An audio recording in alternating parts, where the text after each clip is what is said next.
नमस्कार दोस्तों, welcome to RRB math 94। दोस्तों, आज के वीडियो में हम लोग देखेंगे रेलवे ग्रुप डी एग्ज़ाम 11 दिसंबर फर्स्ट शिफ्ट में जितने भी क्वेश्चन पूछे गए थे हम इस वीडियो में देखेंगे। दोस्तों, अगर आपका फरवरी माह में एग्ज़ाम है तो आपको इस वीडियो से बहुत ही हेल्प मिलेगी। तो दोस्तों, इस वीडियो को शुरू से लास्ट तक देखिएगा।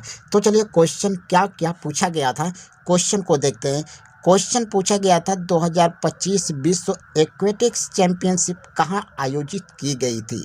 तो ये की गई थी सिंगापुर में। सिंगापुर आपका करेक्ट आंसर होगा। नेक्स्ट क्वेश्चन पूछा गया था नीति आयोग के रिपोर्ट के अनुसार भारत का कितना प्रतिशत क्षेत्र भूकंप के प्रति संवेदनशील है। तो ये था 59%। 59% आपका करेक्ट आंसर होगा।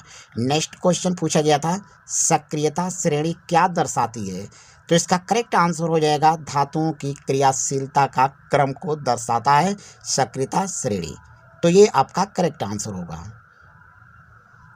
नेक्स्ट क्वेश्चन पूछा गया था चीनी को पानी में मिलाया जाता है तो क्या होता है। तो इसका करेक्ट आंसर होगा चीनी अस्थायी रूप से घुल जाती है। तो ये आपके ऑप्शन में दिया गया था, तो ये आपका करेक्ट आंसर हो जाएगा। अब नेक्स्ट क्वेश्चन आपका पूछा गया था किसको गर्म करने पर अंततः बुझा हुआ चूना प्राप्त होता है।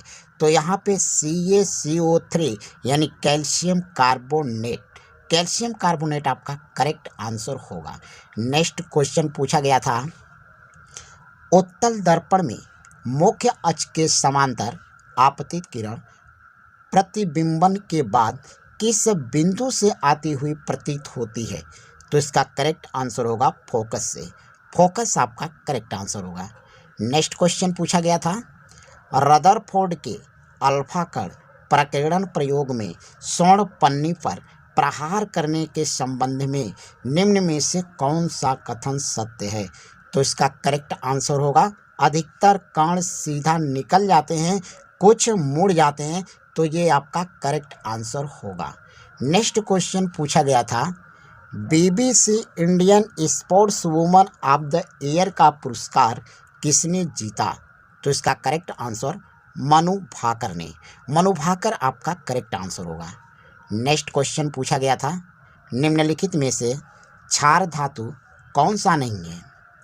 तो यहाँ पे देखिए lithium, sodium, potassium, rubidium, caesium, ये सभी क्षार धातुएं हैं।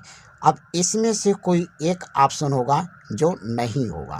तो यह lithium, sodium, potassium, rubidium, caesium, ये सभी क्षार धातुएं हैं। इस सभी को याद रखिएगा।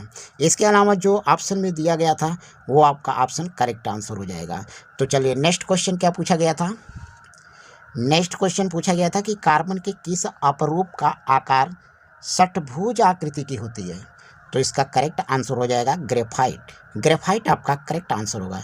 नेक्स्ट क्वेश्चन पूछा गया था गतिज ऊर्जा का फार्मूला क्या होता है। तो काइनेटिक एनर्जी बराबर होता है 1/2 mv²। 1/2 mv² आपका करेक्ट आंसर होगा। नेक्स्ट क्वेश्चन पूछा गया था प्रतिध्वनि किस दूरी पर नहीं होगी। तो ऑप्शन में दिया था 10 मीटर। 10 मीटर की दूरी पर नहीं होगी। अगर पूछेगा कितनी मीटर की दूरी पर होगी तो इसका करेक्ट आंसर 17 मीटर होगा। 17 मीटर, ठीक है। क्वेश्चन में पूछा था नहीं होगी तो 10 मीटर आपका करेक्ट आंसर हो जाएगा। नेक्स्ट क्वेश्चन पूछा गया था निम्नलिखित में से कौन जैव आवर्धन का उदाहरण है। तो जैव आवर्धन का उदाहरण कीटनाशक है। कीटनाशक आपका करेक्ट आंसर होगा। नेक्स्ट क्वेश्चन पूछा गया था ऐसा कौन सा दर्पण है जिसमें सामने कितनी दूरी पर वस्तु रखी जाए प्रतिबिंब उतनी ही दूरी पर दर्पण के पीछे बनता है। तो इसका करेक्ट आंसर हो जाएगा समतल दर्पण। समतल दर्पण आपका करेक्ट आंसर होगा। नेक्स्ट क्वेश्चन पूछा गया था मई 2025 में हिमालय पर 31 बार चढ़ने का रिकॉर्ड किसने बनाया। तो इसका करेक्ट आंसर होगा कामी रीता शेरपा ने। कामी रीता शेरपा आपका करेक्ट आंसर होगा। नेक्स्ट क्वेश्चन पूछा गया था SBI ने लाखपति बनाने हेतु कौन सी योजना शुरू की है। तो इसका करेक्ट आंसर हर घर लखती योजना। हर घर लखती योजना आपका करेक्ट आंसर होगा। एसबीआई ने लखपति बनाने हेतु तो कौन सी योजना शुरू की? तो हर घर लखपति योजना। तो ये आपको याद रखना होगा। नेक्स्ट क्वेश्चन पूछा गया था, अंतर्राष्ट्रीय आलू केंद्र का दक्षिण एशिया क्षेत्रीय केंद्र कहाँ स्थापित किया जा रहा है? तो इसका करेक्ट आंसर सिंगना, आगरा, उत्तर प्रदेश। तो सिंगना, आगरा और उत्तर प्रदेश आपका करेक्ट आंसर होगा। ये आपके ऑप्शन में दिया गया था, तो इस फैक्ट को आपको याद रखना है। नेक्स्ट क्वेश्चन पूछा गया था,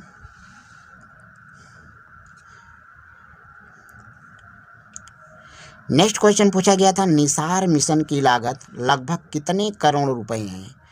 तो ये है 12,500 करोड़ रुपए आपका करेक्ट आंसर होगा। निसार मिशन की लागत कितना? 12,500 करोड़, याद रखिएगा। नेक्स्ट क्वेश्चन पूछा गया था, मार्च 2025 में कौन नीति आयोग के नए पूर्णकालिक सदस्य नियुक्त हुए? तो ये थे राजीव गौबा। राजीव गौबा आपका करेक्ट आंसर होगा। नेक्स्ट क्वेश्चन पूछा गया था, वर्ष 2025-26 के केंद्रीय बजट में भारत की रक्षा मंत्रालय के लिए कितना बजट आवंटित किया गया? तो ये 6,81,210.27 करोड़, 6,81,210.27 करोड़ आवंटित किया गया। नेक्स्ट क्वेश्चन पूछा गया था, 2024-25 का यूफा चैंपियनशिप लीग खिताब किसने जीता? तो ये जीता था पेरिस सेंट जर्मन ने। पेरिस सेंट जर्मन आपका करेक्ट आंसर होगा। और नेक्स्ट क्वेश्चन इसके बाद पूछा गया था कि 2025 का Laureus world sports women of the year पुरस्कार किसने जीता? तो ये जीता था सिमोन बाइल्स ने। सिमोन बाइल्स आपका करेक्ट आंसर होगा। नेक्स्ट क्वेश्चन पूछा गया था, 26 जनवरी 2025 को कौन सा गणतंत्र दिवस मनाया गया? तो ये मनाया गया था 76वां गणतंत्र दिवस मनाया गया था 26 जनवरी 2025 को। करेक्ट आंसर 76वां। नेक्स्ट क्वेश्चन पूछा गया था, चक्रवातों को रोकने के लिए 2030 तक ग्रेट ग्रीन वॉल किस राज्य द्वारा बनाया जाएगा? तो ये आंध्र प्रदेश के द्वारा बनाया जाएगा। आंध्र प्रदेश आपका करेक्ट आंसर होगा। नेक्स्ट क्वेश्चन पूछा गया था, वर्तमान में बाल साहित्य पुरस्कार में कितनी राशि दी जाती है? तो ये दी जाती है 50,000 रुपये की नगद राशि दी जाती है। 50,000 नगद रुपये दी जाती है। ये आपका करेक्ट आंसर होगा। नेक्स्ट क्वेश्चन पूछा गया था, वल्स राम मिसाइल का परीक्षण कहाँ किया गया था? तो इसका करेक्ट आंसर हो जाएगा चांदीपुर उड़ीसा में। चांदीपुर उड़ीसा आपका करेक्ट आंसर होगा। नेक्स्ट क्वेश्चन पूछा गया था कि एक किसान नदी के किनारे खेती करता है, पानी प्राप्ति के लिए उसे क्या करना चाहिए? तो नहर लिफ्ट का यूज करना चाहिए। नहर लिफ्ट आपके ऑप्शन में दिया गया था, तो इसका करेक्ट आंसर हो जाएगा नहर लिफ्ट। नेक्स्ट क्वेश्चन पूछा गया था, न्यूटन के द्वितीय नियम के अनुसार किसी वस्तु पर लगाया गया असंतुलित बल होने पर क्या होता है? तो इसका करेक्ट आंसर होगा वस्तु में त्वरण उत्पन्न होता है। वस्तु में त्वरण उत्पन्न होता है, ये आपका इसका करेक्ट आंसर होगा।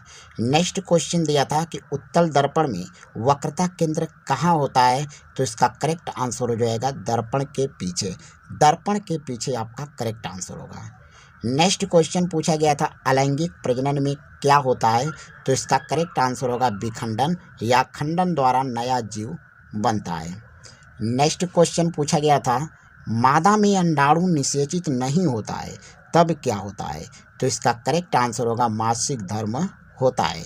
तो मासिक धर्म आपका करेक्ट आंसर होगा। नेक्स्ट क्वेश्चन पूछा गया था, नर और मादा में किस प्रकार का प्रजनन होता है? तो इसका करेक्ट आंसर होगा लैंगिक प्रजनन। लैंगिक प्रजनन आपका करेक्ट आंसर होगा। अब नेक्स्ट क्वेश्चन पूछा गया था, ओजोन परत को नुकसान किसके कारण हो रहा है? तो करेक्ट आंसर हो जाएगा क्लोरोफॉर्म कार्बन। क्लोरोफॉर्म कार्बन आपका करेक्ट आंसर होगा। नेक्स्ट क्वेश्चन पूछा गया था, सुरुचि सिंह ने जर्मनी के म्यूनिख में ISF विश्व कप 2025 में कुल कितने स्वर्ण पदक जीते? तो ये जीता था 1 स्वर्ण पदक। 1 स्वर्ण पदक आपका करेक्ट आंसर होगा। नेक्स्ट क्वेश्चन पूछा गया था, निम्नलिखित में से कौन सा कथन यह सिद्ध करता है कि एथेनोइक अम्ल एक अम्ल है? तो इसका करेक्ट आंसर हो जाएगा एथेनोइक अम्ल plus NaOH CH3COONA plus H2O, यानी न्यूट्रलाइजेशन अभिक्रिया। ये कौन सी अभिक्रिया है? तो ये न्यूट्रलाइजेशन अभिक्रिया है। तो ये इसका करेक्ट आंसर होगा। नेक्स्ट क्वेश्चन पूछा गया था कि उत्तल दर्पण में निम्नलिखित में से कौन सी राशि धनात्मक होती है? तो इसका करेक्ट आंसर हो जाएगा फोकस और वक्रता केंद्र। फोकस और वक्रता केंद्र आपका करेक्ट आंसर होगा।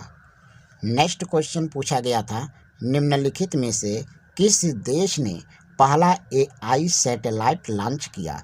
तो इसका करेक्ट आंसर हो जाएगा चीन। चीन आपका करेक्ट आंसर होगा। नेक्स्ट क्वेश्चन पूछा गया था, मूल वक्फ अधिनियम कब लागू किया गया था? तो इसका करेक्ट आंसर होगा 1923 में। 1923 आपका करेक्ट आंसर होगा। नेक्स्ट क्वेश्चन पूछा गया था, किसी ग्रह का द्रव्यमान और त्रिज्या है तो उस ग्रह पर गुरुत्वीय त्वरण का सूत्र क्या होगा? तो गुरुत्वीय त्वरण G बराबर Gm/r²।